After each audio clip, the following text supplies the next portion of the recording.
Greetings, everyone. Thank you so much for taking the time to join us as we take a deep dive discussion this morning with Mr. Sean Carey of HD Interactive.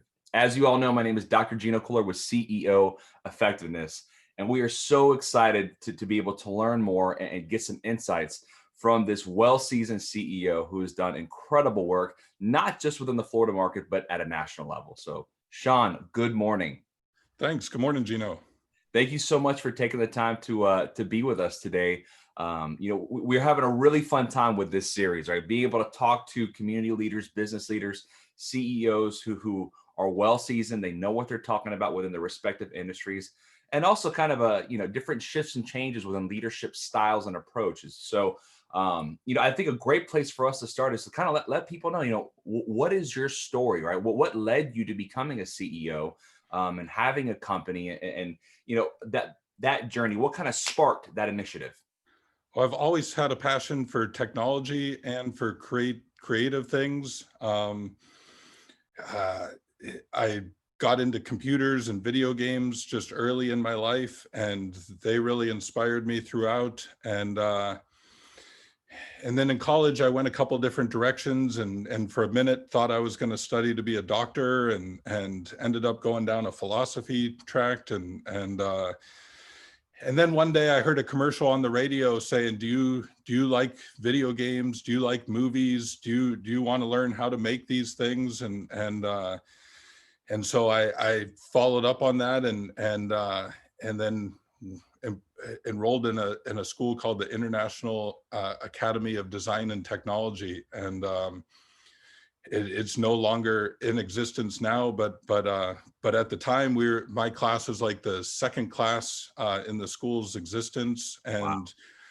And then we just got a great education in all kinds of multimedia and things that were brand new. The internet was brand new, and we were learning to make websites when the first websites were on the internet, and we were making multimedia CD-ROMs when that was a brand new thing, and learning page layout and 3D animation and audio and Photoshop and just a little bit of everything. And I just really found my place. That was it. And so soon afterwards, I got into the field, and got a couple good jobs, and then the second or third job that I had, that company exploded. I was one of the first employees, and a couple years later, there were over 200 employees. And Wow. by the time it got to that point, I just organically moved up the ranks and was the vice president of development and managed all the designers and the programmers and project managers.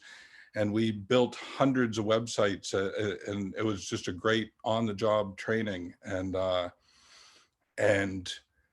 it also, so I knew the technology part and knew how to build these things, but living through that and having these other bosses and salespeople and everybody doing the whole process, I got this on the job training of what the whole entire business work looks like and how it works. And then the dot-com bubble thing happened, and that was real. And that 200 person company went down to 150, and then 100, and then 50, and then 20, and then they shut it down. And I stayed to the very end. I was one of the first employees and one of the last. And then I was like, all right, I'm ready to start my own company. Let's do this. I've learned enough. And so I started HD Interactive at the beginning of 2002, and it was great that I had all these developers and designers and really talented people that I'd worked with for years. So I had the pick of the best talent in Tampa Bay, and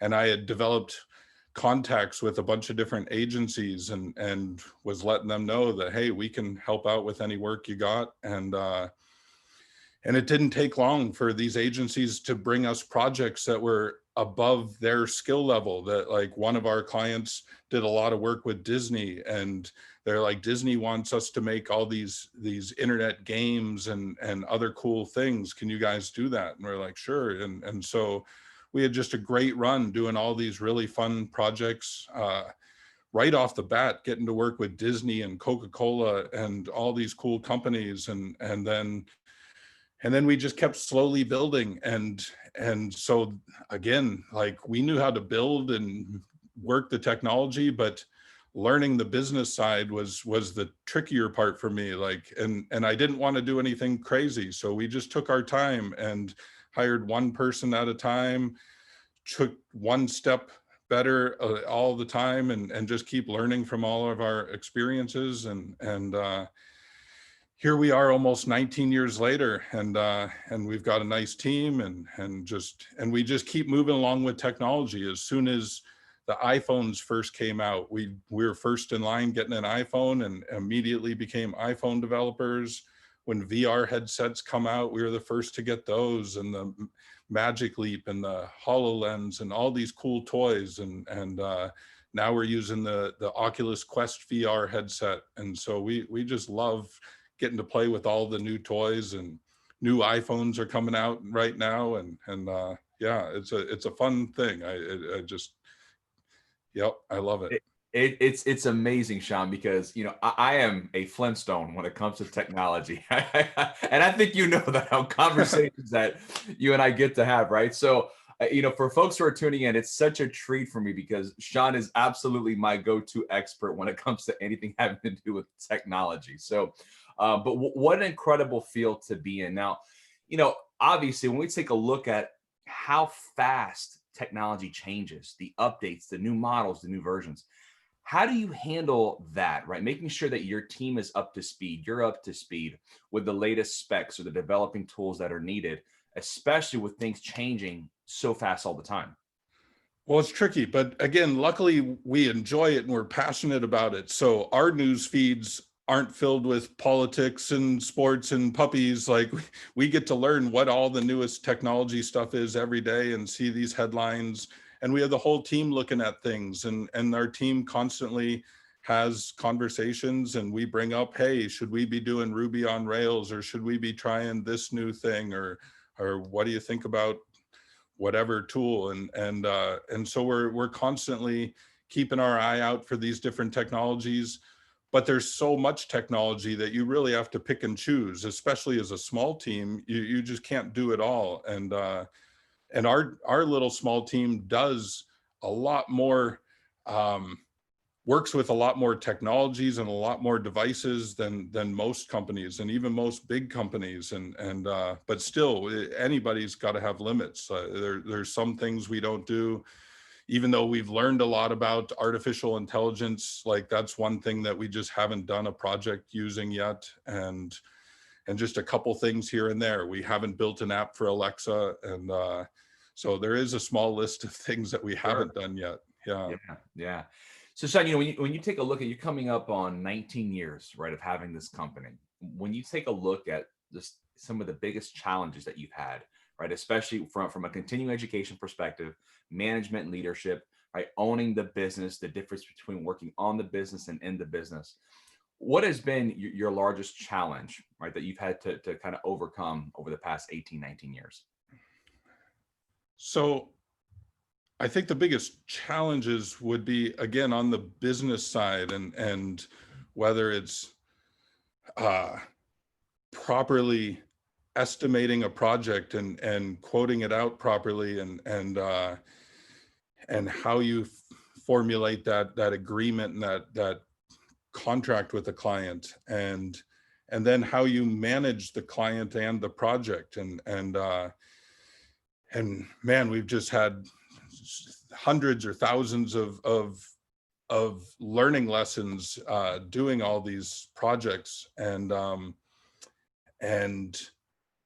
it's a tricky thing that if you estimate a project to cost $50,000, but then at the end of the day, it cost our company $70,000 to build it, we're not going to be in business for 19 years if we keep doing that over and over. You can maybe get away with that once or twice or once a year or something. You can let a project go over budget, but you can't keep doing that. So figuring out, and then part of that again is managing the client. That when you build when you promise to build ABC for them and you build ABC and it gets to be the end of the project and the client says, well, what about item D? I thought this was part of the plan, and you might have different expectations. And so managing expectations, having good communication, communicating early and often, it's all so important. I feel like when you look at almost anything that goes wrong in business,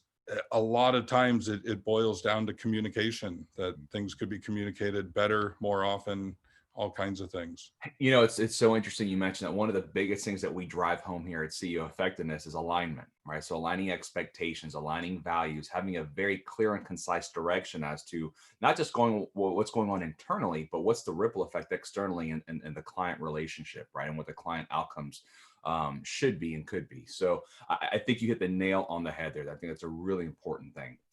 So, Sean, we're in some unprecedented times, right? This past year has been crazy, right? Between COVID and everything else that has gone on. What sort of impact, when you look into 2021, what sort of impact do you think this year will have within the field of technology? Do you think it will make a difference? Do you think it'll accelerate the development of some things because more and more people have decided to stay home? Though I know some folks are starting to kind of get back in the swing of things. But do you think there's going to be any impact whatsoever within the industry due to this year? Well, there's definitely some impact, like you say. I mean, now that there's so many more people working from home, that a lot more of these tools, is Zoom and Teams and Skype and Slack and all these things are getting so much use. And our team has been a virtual company for all these 18 years, and we've said it from day one that no matter how successful we are going to get, we had no interest in getting a actual brick and mortar office. And everybody on our team likes to work some different hours. Some people stay up till 3 a.m. working, and that person, if they had to be in the office and drive home after that, they're not going to do that and feel that same way. And so we love working from the comfort of our own home.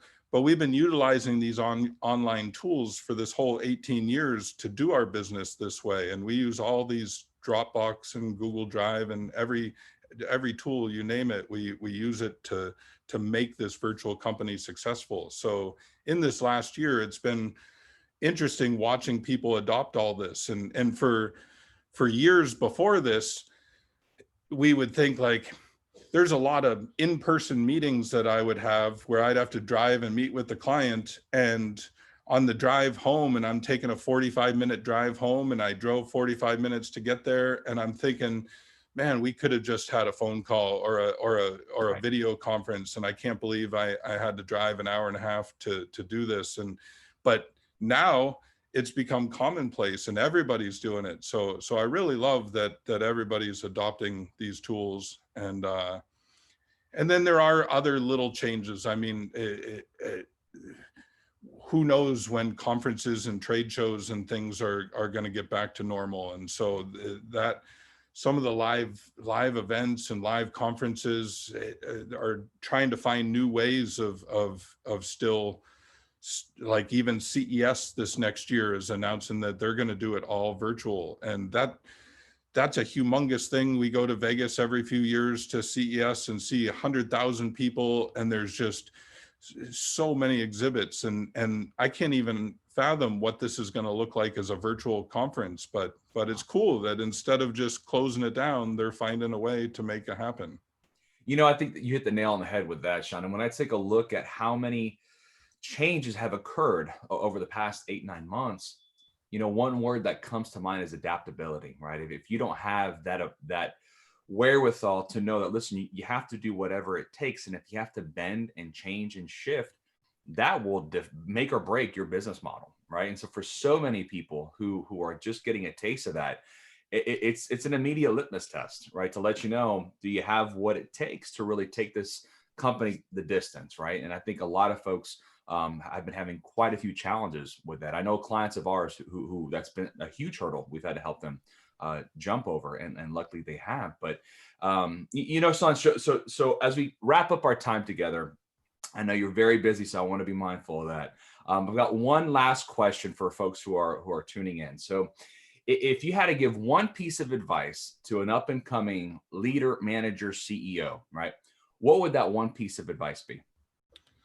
So I've got years. I could write a book. I've got lots of advice, but the one go-to thing that I've shared many times with people is that no project or no client is too small. That if somebody needs a $500 project, sure, we wish they were all $50,000 projects, but we want to do that $500 project and we want to do a great job and make that person really happy. And then you never know, that person 6 months from now could introduce us to somebody else. And then we do that project that's a little bit bigger. And then that person introduces us to somebody else. And so now when you go to our website at hdinteractive.com and check out all of our big clients like that, they all came from things like that. They're all organic. That was, we worked with this person that recommended us to this person that recommended us to this person. And now we're working with Google, and now we're working with NASA, and now we've got all these great entrepreneurs and clients. So it's all about just no project's too small, and just trying to help people out, and then the karma comes around. Yeah, that's a really great point, Sean. I mean, when I think about the power of trust, right? When you can build trust with a client to the point where they have the confidence to refer you to somebody else, that's the key. I mean, when you crack that, and it's not that difficult to do, right? You deliver on the expectation and do what you say you're going to do.